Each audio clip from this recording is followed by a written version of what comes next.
Лютого означается День Добрыни, тому хотели мы вас почастовать цукерками. Спасибо. Как день у вас был добрым.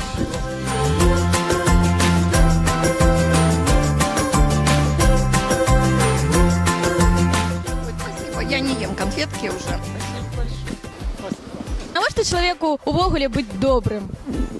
Чтобы получать удовольствие от жизни. Помогать людям – это благородное дело. В нашем мире доброта является, можно сказать, исключением. Она делает, мне кажется, людей счастливыми. Быть добрым трудно. Кусают все. А ты не моги, потому что ты добрый. Когда человек делает добро, оно ему обязательно возвращается. Доброта – это то, что делает человека человеком.